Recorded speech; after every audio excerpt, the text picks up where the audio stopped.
Samantala, asahan pa ang mas mainit na panahon dahil ayon sa Pag-asa, hindi pa maituturing na peak ang nararamdamang init sa ngayon.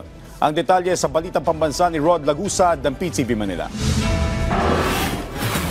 Asahan na mas iinit pa ang nararanasang mainit ng panahon. Ayon sa Pag-asa, hindi pa ito ang maituturing na peak. Nitong Martes lang ay nasa 50 degrees Celsius ang naitalang heat index sa Los Baños, Laguna. Habang kahapon naman nasa 42 degrees Celsius ang naitalang heat index sa Pasay City. Wala pa tayo sa peak ng tinatawag natin na dry, at nasa dry season. So, warm and humid na dry season.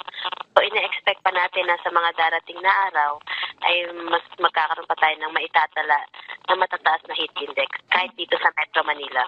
Kung ikukumpara, ang Abril na nakaraang taon ng isa sa itinuturing na pinakamainit na buwan na naitala dahil na rin sa epekto ng El Nino. Habang ngayong buwan ay nasa ENSO neutral condition, ibig sabihin, walang El Nino o La Nina na nakakaapekto, pero inaasahan na may matataas pa rin na heat index. Kung saan hindi inaalis ng Pag-asa ang posibilidad na makapagtala ng heat index na nasa extreme danger level na nasa 52 degrees Celsius pataas. Dahil na rin sa kakulangan natin sa mga ulan at saka ito naman talaga yung panahon natin na mainit at napaka-alinsangan ng panahon. Ang lagi nga nating pinapaalala sa publiko ay bukod sa pagmamonitor nila ng heat index sa Pag-asa, dapat alam nila yung kaakibat na gagawin nila para maiwasan ito at malesen yung impact sa kanilang katawan.